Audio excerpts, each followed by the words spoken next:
성도 여러분, 요즘 살기가 많이 어렵다라고 이야기들을 많이 합니다. 구미 경제가 많이 힘들다라고 오래전부터 이야기가 많이 나왔죠. 한간에는 98년도 IMF보다 더 어려운 시대를 걷고 있다라고 그렇게 이야기하는 사람들도 있습니다. 그래서 그런지 이 어려움의 고비를 다 넘고 싶은 마음들이 누구나 다 있는 것이죠. 힘들고 어려운 일들이 있을 때 빨리 이 어려운 고비가 넘어갔으면, 또 빨리 이 문제가 해결되었으면 좋겠다라고 다들 생각하고 있다는 것입니다. 성도 여러분, 초월이라는 단어를 아십니까? 초월의 뜻이 뭘까요? 제가 사전을 찾아보니까 이런 뜻을 가지고 있었습니다. 일정한 한계나 범위를 뛰어넘음, 한마디로 말하면 벗어나 뛰어넘다는 뜻을 가지고 있는 것이죠. 그러니까 상식을 뛰어넘고 생각을 뛰어넘는 현상을 초월이다라고 이야기하고 있습니다. 다들 이 시대가 너무 어렵고 힘들기 때문에 때로는 한계나 범위를 뛰어넘는 초월적 현상을 누구나 바랄 때가 있고요, 또 그것을 소원하며 살아가고 있다는 것입니다. 아마 여기 계신 성도 여러분들도 그런 초월적 현상을 날마다 꿈꾸며 바라고 있지 않겠나 생각을 해보는 것이죠. 사실 예수님 믿는 성도라면 초월적 역사들, 초월적 한계를 뛰어넘는 신앙으로 살아야 되지 않겠는가, 그런 마음을 다짐해 본다는 것입니다. 모두가 그렇게 사시기를 주님의 이름으로 축복합니다.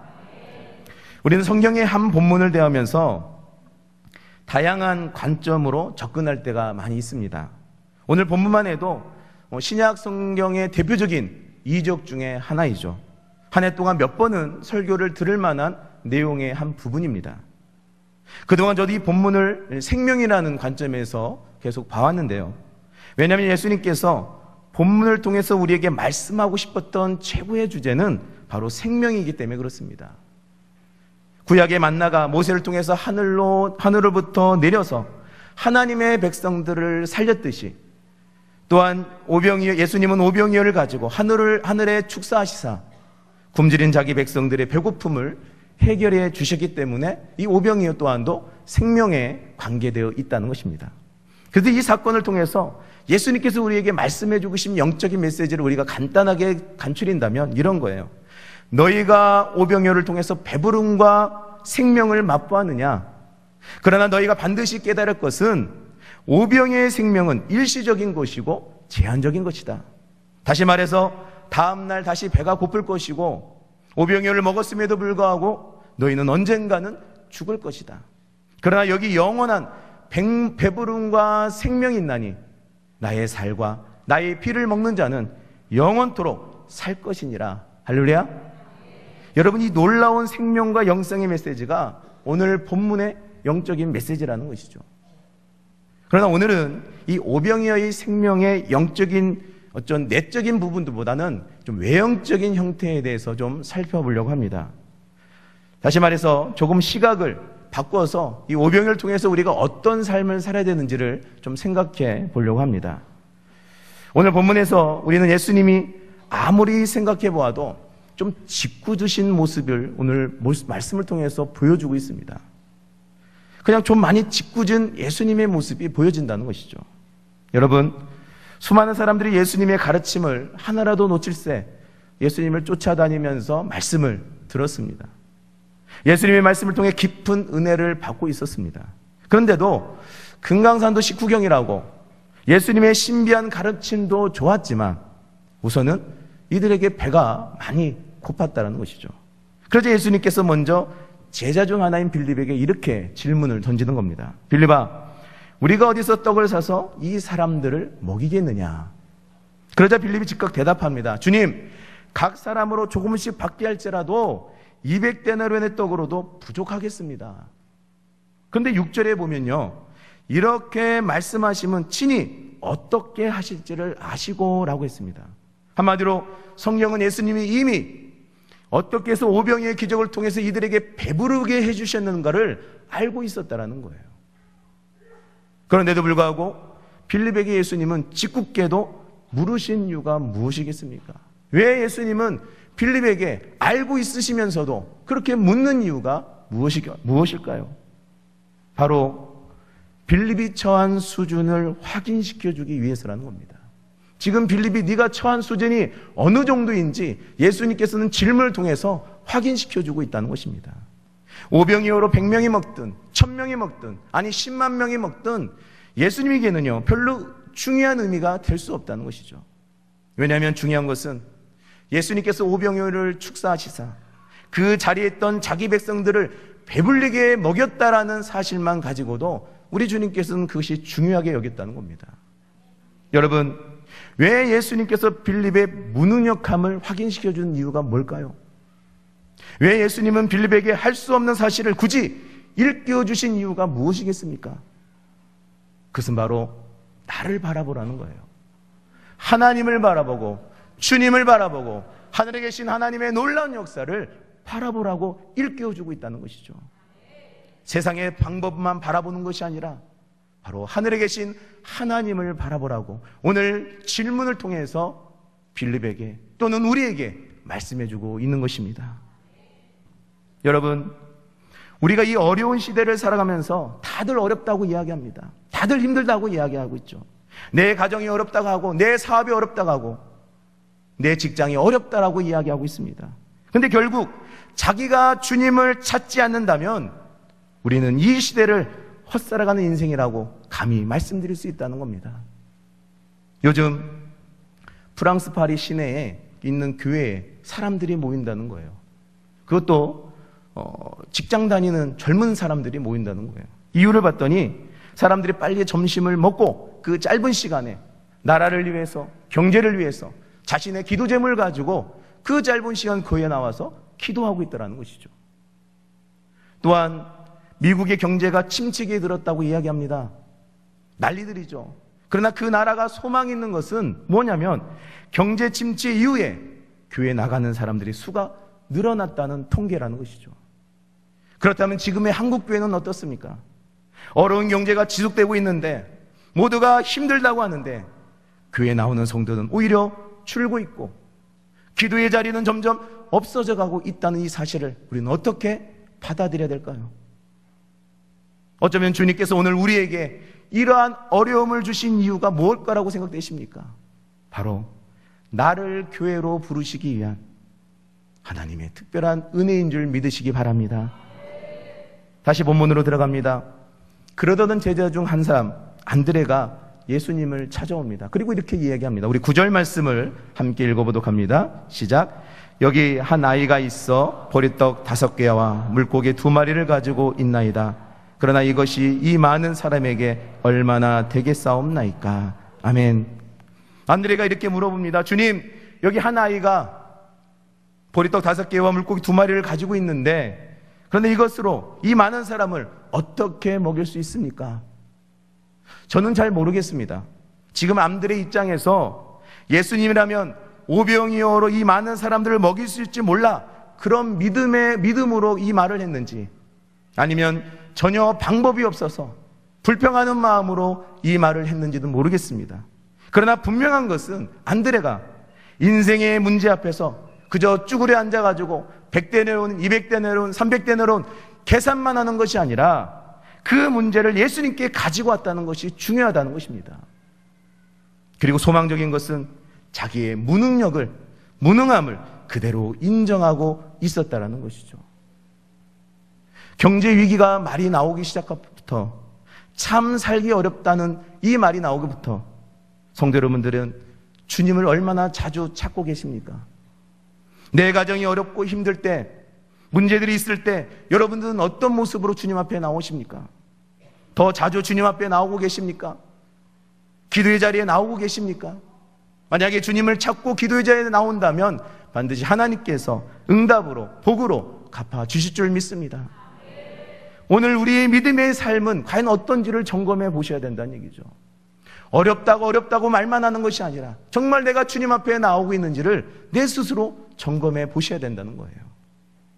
성도 여러분, 예수님께서는 이 어려운 문제를 해결하실 만한 능력이 있음을 믿으시고 주님을 찾으시고 또 찾으시고 또 찾으시는 성도 여러분 되시길 간절히 바랍니다. 신앙은요, 숫자의 많고 적음과는 아무런 상관이 없다는 것이죠. 자꾸 숫자만 이야기한다고 할지라도 그 숫자는 변하지 않는다는 것입니다.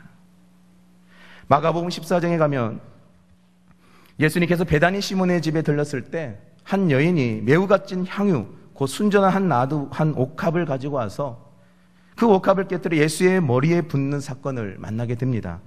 그때 이것을 본 유다가 화를 내면서 어찌 이 향유를 허비하느냐, 이 향유를 팔면 300데나리온 이상을 받을 수 있는데 그것으로 가난한 사람을 돕는 것이 예수의 머리 붓는 것보다 훨씬 나은 것이 아니냐며 분통을 터뜨린다는 것이죠. 여러분 보시기에 어떻습니까? 300데나리온 하면 아까 말씀드린 기준으로 한다면 1,500만 원 이상이 되는 값진 향유겠죠. 그것으로 예수님의 머리 붓는 것과 가난한 사람들을 많이 돕는 것과 어느 것이 옳을까요? 그런데 주님은 그 많은 사람들의 의견과는 전혀 다른 관점에서 포도라는 것이죠. 우리는 무슨 일을 할 때 서로 의논을 많이 합니다.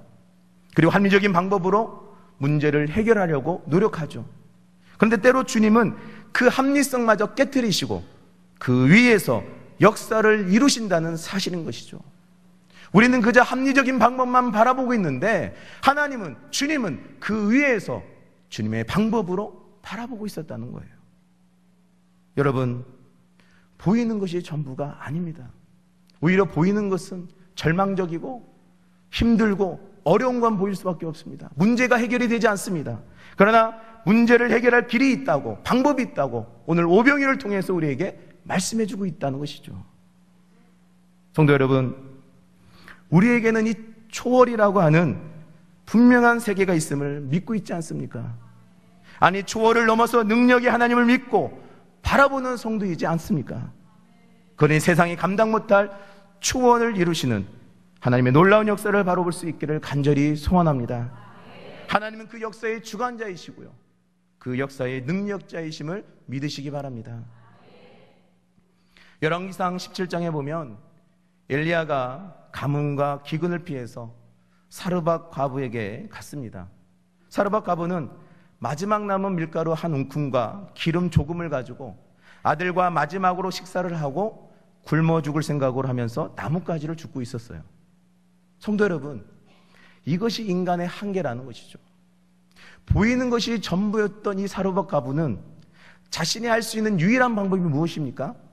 남은 거 마저 먹고 죽는 것이 이 과부가 할 수 있는 최선의 선택이었다는 것이죠. 아니, 이것은 10사람이 모여서 의논해도 전혀 바뀌지 않는 상황입니다.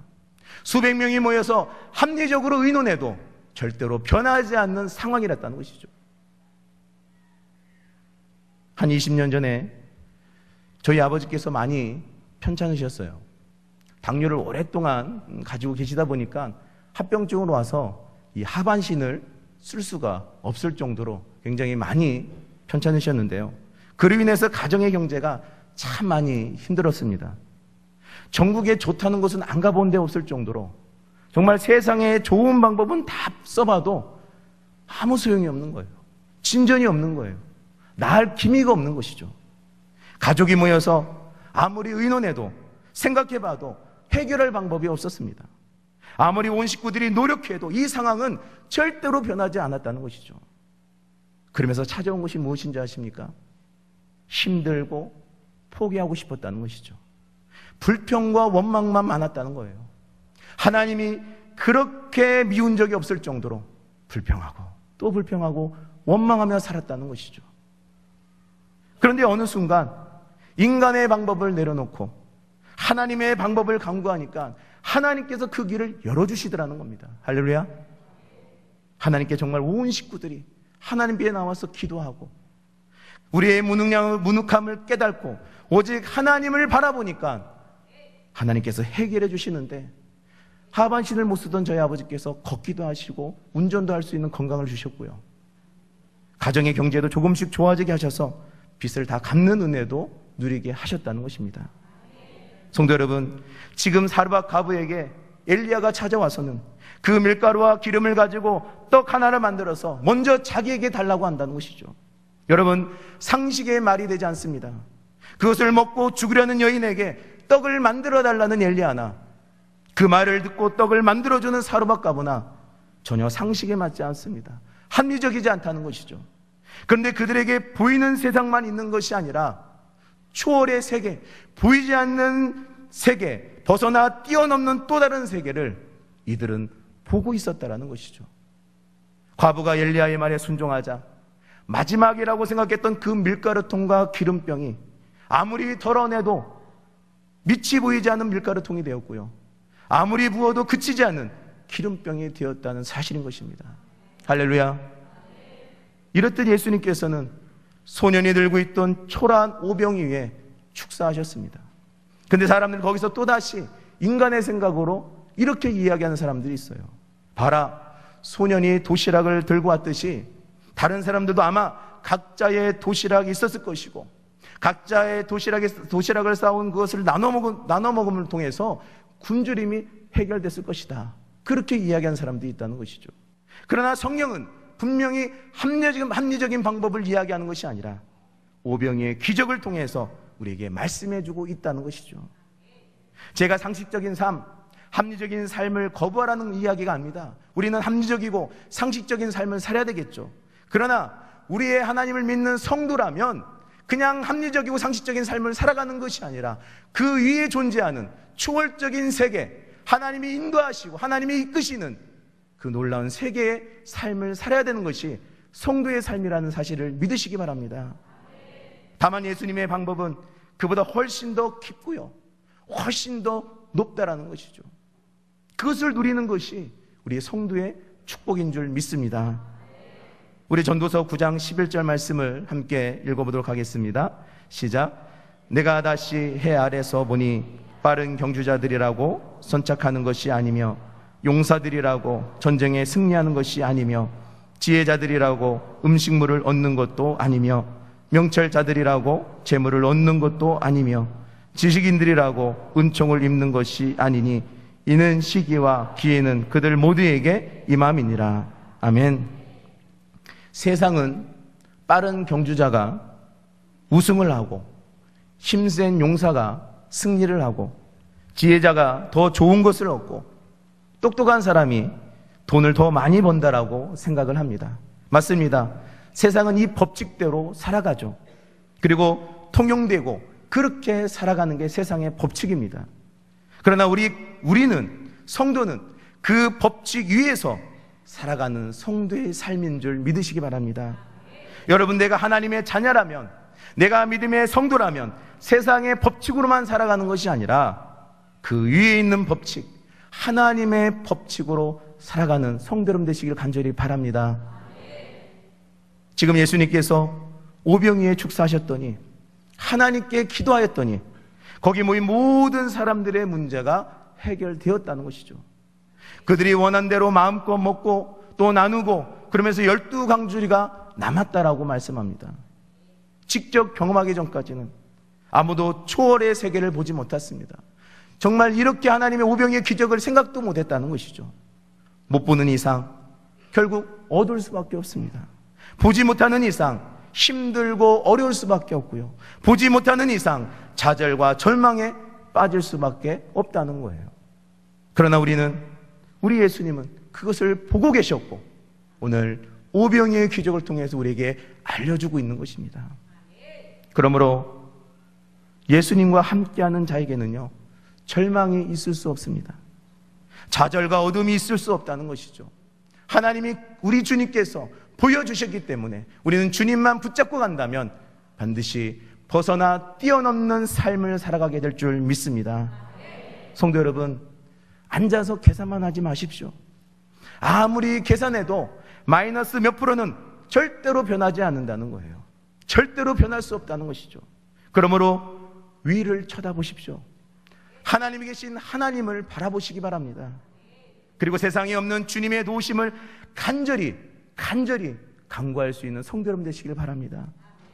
그곳에 결국 우리가 살 길이 있고 그곳에 내가 살 길이 있다는 사실을 믿으시기 바랍니다. 미국의 제시 오웬즈라는 전설적인 육상 선수가 있습니다. 흑인 선수인데요, 이 오웬즈가 어렸을 때 당시 최고의 육상 스타였던 찰리 패독이 그 학교에 와서 강연을 하면서 이런 이야기를 합니다. 여러분은 어떤 사람이 되길 원하십니까?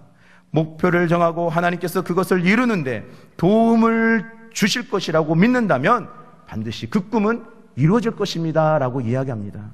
그러자 오웬즈가 다가가서 찰리 패독에 이렇게 이야기합니다. 저도 당신처럼 훌륭한 선수가 되고 싶습니다.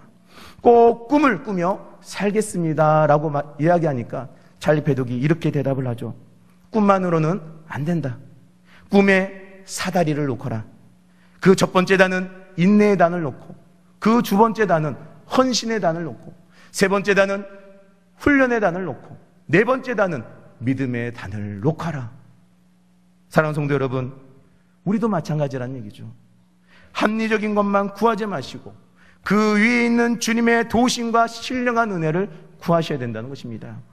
그리고 인내의 단을 쌓으시고, 헌신의 단을 쌓으시고, 훈련의 단을 쌓으시고, 믿음의 단을 쌓을 때 바로 우리에게 오병이의 기적이 나타날 수 있고 하나님의 놀라운 섭리 속에서 살아가는 믿음의 성도가 되어질 줄 믿습니다. 합리적인 방법만 의존하지 마십시오. 그 위에 있는 주님의 도우심의 손길, 즉 벗어나 뛰어넘는 믿음을 의존하시고 그 믿음대로 살아가는 성도 여러분 되시길 간절히 바랍니다. 이제 말씀을 맺으려고 합니다. 사랑하는 성도 여러분, 죄송한 이야기지만 저는 그리 오래 살지는 않았습니다. 그러나 지금까지 예수님을 믿으면서 목회 사역을 해오면서 터득한 진리가 하나가 있는데요. 그게 뭐냐면 바로 오늘 말씀이라는 것이죠. 나는 무능하고 나는 할 수 없고 나는 아무것도 아닐 때 하나님을 바라볼 수 있고요. 그 하나님을 바라보며 간절히 기도한다면, 끝까지 하나님을 찾고 찾는다면 우리 하나님은 반드시 역사하시고 능력으로 축복으로 갚아주신다는 이 진리만큼은 강력하게 여러분들에게 소개하고 싶습니다. 사랑하는 성도 여러분, 지금도 하나님은 살아계십니다. 믿으십니까? 지금도 하나님은 분명히 역사하고 계십니다. 믿으십니까? 내가 벗어나 뛰어넘는 신앙을 갖는다면 분명 하나님은 놀라운 은혜와 기적으로 우리를 인도하시며 나를 이끌어 가실 줄 믿습니다. 그냥 세상을 바라보면 다 어렵습니다. 힘듭니다. 경제도 어렵고 삶도 힘들고 모든 게 어려워요. 그냥 눈에 보이는 것만 가지고는 오늘 사르밧가부처럼 그냥 먹고 죽는 것밖에 없다라는 것이죠.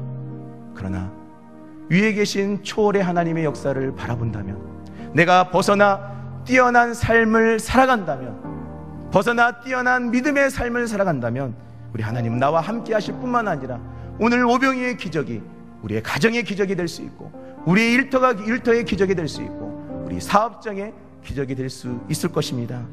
진정으로 초월의 능력을 가지신 주님의 도우심을 통해서 이 어려운 시기와 문제들을 잘 이겨내시는, 그리고 하나님의 역사의 주인공들이 다 되시는 믿음의 성도 여러분 되시기를 주님의 이름으로 간절히 축원드립니다.